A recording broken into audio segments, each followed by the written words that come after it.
we need to understand each and every word very, very deeply. ASHTAVAKRA Ji says that you aren't earth, water, fire, wind or space. So, if you aren't ready to listen, what you will say is, King Janak was ready. He was worthy of this.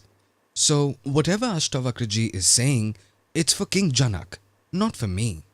But if you're truly ready, then you'll understand that ASHTAVAKRA Ji isn't saying these things to King Janak. He is talking to you. Then you will imbibe all of this and it will work for you. What is he saying? You are neither earth, water, fire, wind or space. For liberation, you need to think of yourself as the conscious being that witnesses all of these. The conscious being that witnesses. The essence of everything. The source of everything. The material cause of everything. That is you. Understand the word witness? What does witness mean? Let's say there is a case in court where someone has murdered someone and someone has been murdered. So, who is the witness? The one who has been murdered or the one who has murdered? Is the witness he who has killed or he who was killed? Or perhaps he who has supported the killer? If the witness has killed, then he's a criminal. How is he a witness? So, the witness is he who has seen all of it at the scene of the crime and remained unaffected by all of this. He who is untouched by the doer and the one who suffered by whatever was done. Neither is the witness here nor there. He is standing apart. Meaning, there were thoughts in our mind, and when those thoughts came, we also saw this world. When there are no thoughts in our mind, what happens then? Nothing, right? Yes. If I want to see something, I'm not seeing it outside of me.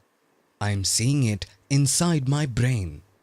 You can say that my brain is like a screen and something is visible on it.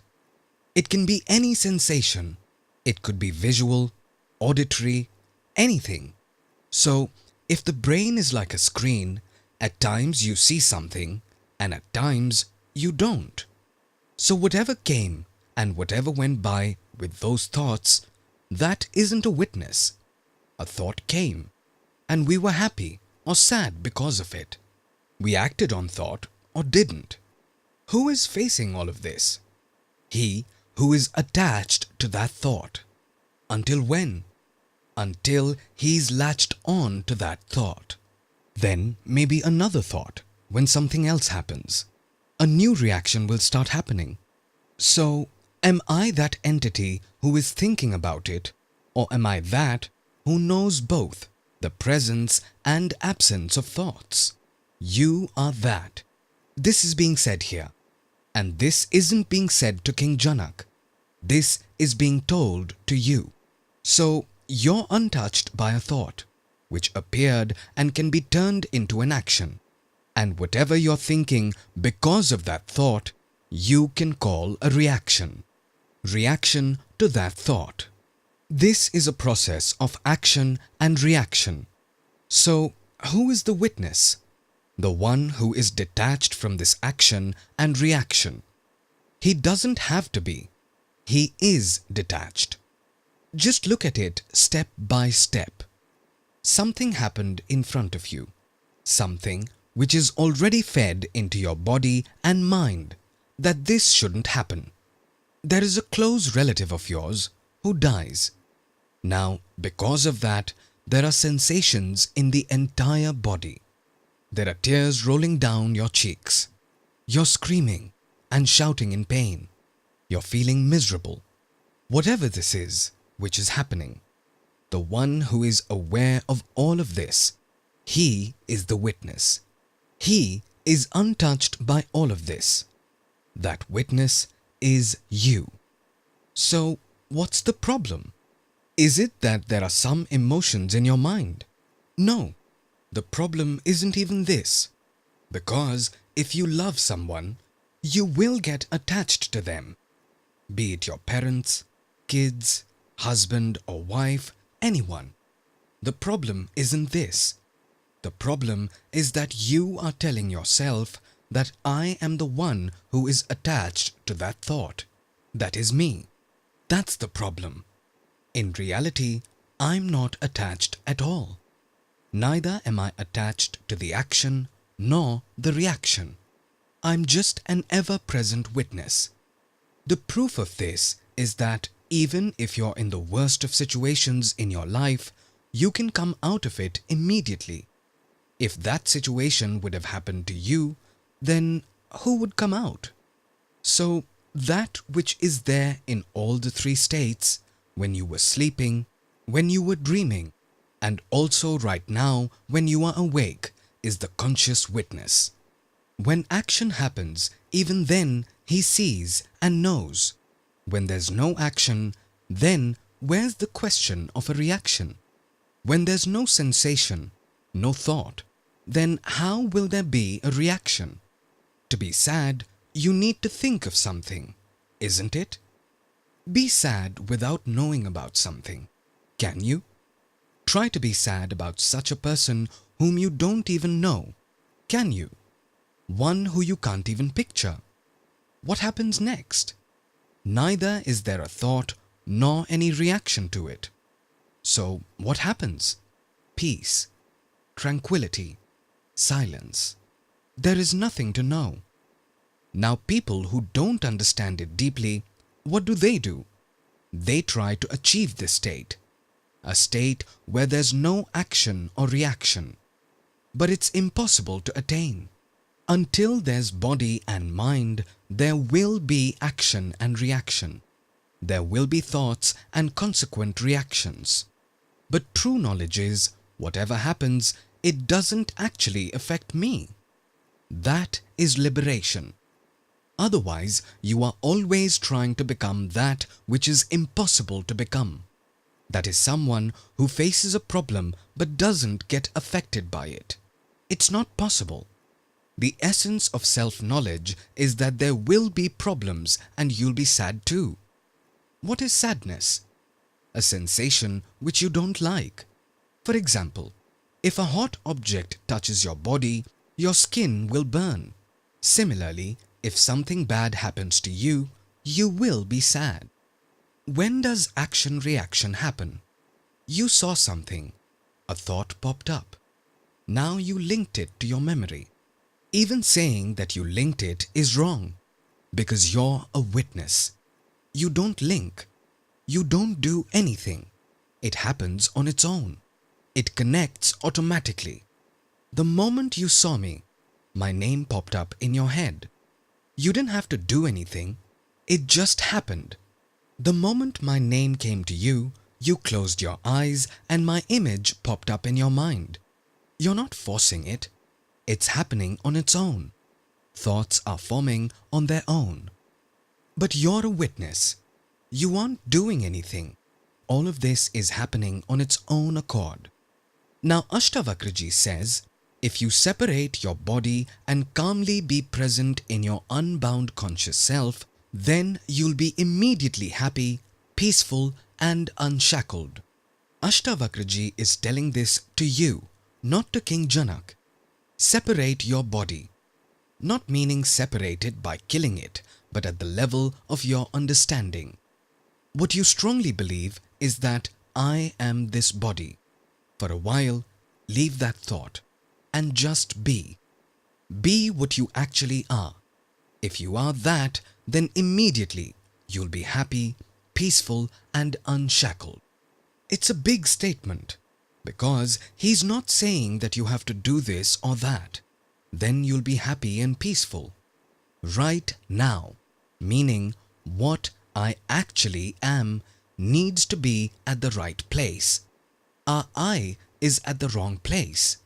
This is what keeps the thoughts alive. If you're indifferent, what is happening? Let it happen. How long will it happen? It'll stop happening. If two kids are fighting with each other and you take one side, the fight will escalate. They'll fight even more. Be indifferent. They'll become friends. Be calm. be silent. But what does silent or shant mean? Sha comes from saha. Saha means to be one with. Ant means the end. So, to be silent means to be one with the end. This is the ultimate goal of life. As ironic as it may sound, if you're one with death, you're alive. Otherwise, you're dead. This, what people call life, is actually death. Whatever impressions and memories are present in our mind, you think according to these. You act according to these. People call that action life, which is happening through memory. But we have the wrong impression that we are doing these things. Whatever you're thinking of, let's say about your future, that I'll do this or I'll do that. Doing this will result in this or that. These people are now with me. Tomorrow they might not be. He or she did something good or bad to me. Whatever it is. Whatever you are thinking, whatever you're doing, everything put together, what are these based upon? Memory. What is memory? Is memory alive or dead? It's dead, right? So, are we living with the dead? The person we're fighting with, we're not fighting with that person. We're fighting with the thoughts or beliefs we have about him or her. We have a problem with that. No one is looking at the person. What is, no one is interested in. Either we want to change it or we want to own it based upon our past conditioning. We are identified with the past. We are living in the past. Our future is based upon the past. We are looking at the present with the eyes of the past. And the past is dead. So we are living with the dead. We are dead. We think that we're alive. But how does it matter? Even a robot can think that. A robot acts. A robot speaks. A robot can do everything which a person can. What can't a robot do? A robot can record and act on the basis of that recording, but it can't feel. A voice can be fed into it, based on which it can speak at the press of a button. If there are some triggers, then it can react based upon these triggers. But it can't listen. Where there's a sensation in our brain, we feel it.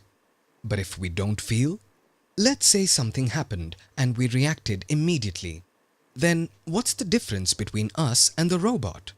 Something happened, a reaction occurred. Action, reaction, action, reaction. Keep running the same cycle. That's what a robot does.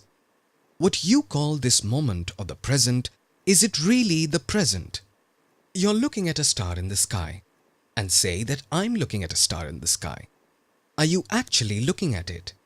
It's possible that it is 100 light years away from you. So eons ago it was there. Now you don't know.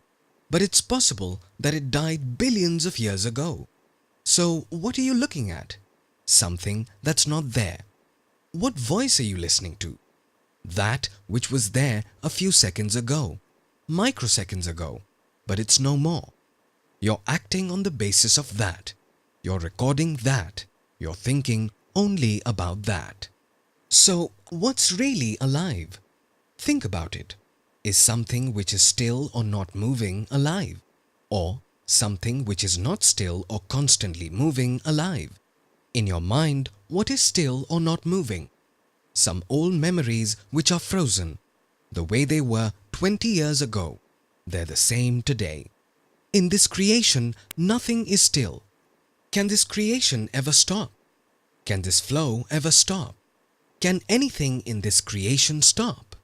Can creation and dissolution ever stop? Can they be different? At which moment will you say, was it created or destroyed?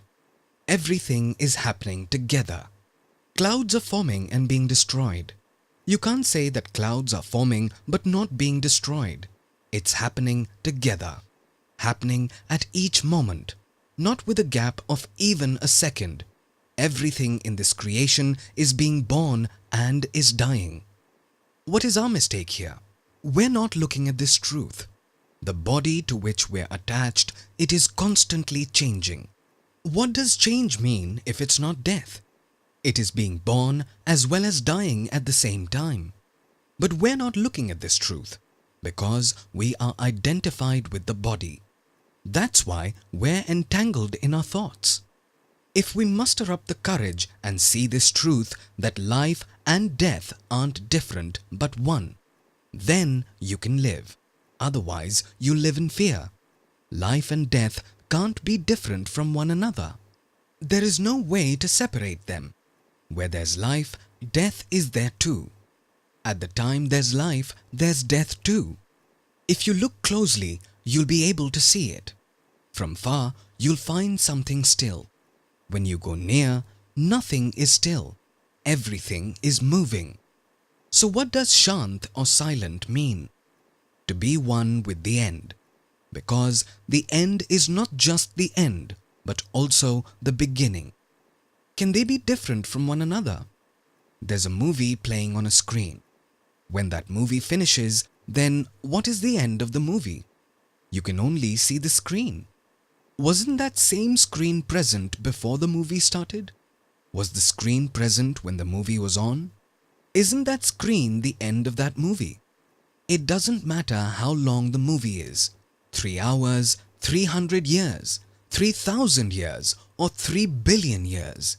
If the end of the movie is not that screen, then what is? So, if we're one with the screen, then we're effortlessly peaceful. Because the screen by its very nature is peaceful. Now there's only one way to be one with the screen, and that is to be the screen. To be who you actually are. Only then you're one with death even while you're alive. And he who's one with death is alive. He who can watch this game of life and death without fear, only he can live this life. Only he can see the truth of life and be happy. Everyone else is frightened. The other side of life is death. People will be frightened of it. But it's just a game for him. He's born. He dies. Look closely what happens. When was the form created or destroyed? The moment you saw a form in a river, at that point it's already gone. You can't see something alive. You can be alive. We are alive. You can see that. When you're watching the dead, then what's there to fear? Whatever you're seeing or thinking, all of that is dead. What is the point of fearing it? Why be sad because of it? Who is alive? The one who sees. But whatever he sees, be it with his eyes, his ears, or whatever he thinks, he can't ever see something alive. That's what this creation is. To see, there has to be a distance, some space. Whatever you're looking at, that information has to travel through the medium which requires time. So, by the time you see it, it'll be dead. Even if you see it with a microscope, be as near as you can. But that space still exists, isn't it? So, he who's alive can see this game. The game of life and death. Whether you've understood this or not, it doesn't matter. You are the conscious essence or the conscious witness. Even if you want, you can't die. There's no way to kill you. You can kill a pot, but how will you kill the clay? That clay which knows the existence and non-existence of the pot. So, that clay is dead and also alive. Where is the pot? It's not there. It's an imagination of the person seeing it. It's only in the mind. Imagination means this entire creation, which is actually one indivisible whole. We think that it's separate from me. This is imagination. There's no room for being separated. Thought creates separation in the mind. If there's no thought, there's no duality. You're one with the end. This is known as peace, meaning that which is one with both life and death. What is dead? Whatever you can think, that is all dead. Why fear the dead? Let the dead walk behind you. Who is alive? I am, the one who is alive. Only he can look at the dead. To see the dead, I've to be alive, isn't it? So, what you actually are, there's no way to kill it. And what you're not, there's no way to save it. But your entire life is spent on saving what you're not. For example, you say, I'm a big person. Who became a big person?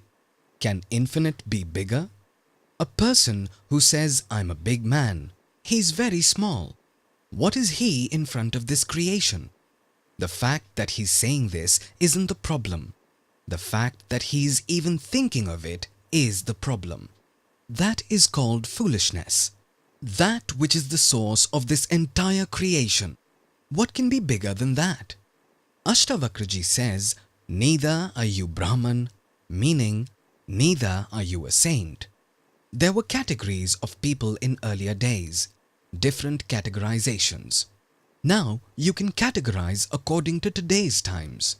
Today there are rich and poor, Hindus and Muslims. Definitions have changed, but you can fit something else in this place. Neither are you brahmachari or bachelor, nor are you from any ashram. So who are you? You are detached, not attached to anyone, and if you're not attached, you are not bound. The one who is attached is bound. When there's no bondage, then who will be liberated? You don't have to be detached by doing this or that. You are detached. Whatever is being said here, you can connect it with the sound of silence. That is what is being talked about. The conscious witness. The one who sees your existence and non-existence. What you call I, what is it? It's only a thought. It's just a sensation. What else is I? If there's a thought, then I am, else I'm not. So the one who sees your existence and non-existence is the ever-present conscious witness. The self.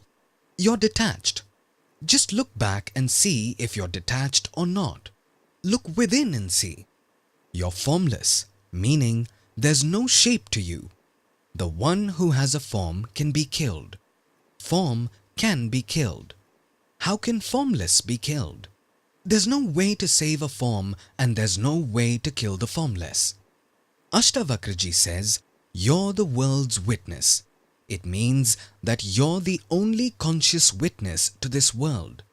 In this entire universe, wherever, whoever is looking at something, wherever, whoever is thinking about something, wherever, whoever is doing something, wherever, whoever is listening to something, smelling something, touching something, feeling something.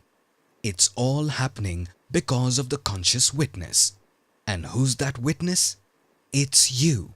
Not only in this body, which is like an instrument, but in every instrument. Instruments are created and destroyed. If the conditions are favorable, an instrument is created, which we call a body. If the conditions are changed, the instrument gets damaged or destroyed. For example, there's a bulb. Just crack it open. Does electricity die? Does light die? What has died? Nothing is dead. Electricity was never attached to the bulb. If it was attached, then something would have happened. It can't get attached. If one of the bulbs stops working, electricity is still passing through the other bulbs as usual. You're the world's witness, not a witness. The witness. That is you. That's why be happy and at ease. What is ASHTAVAKRA ji telling you? That you are detached. You don't need to be this or that. So, be happy and at ease.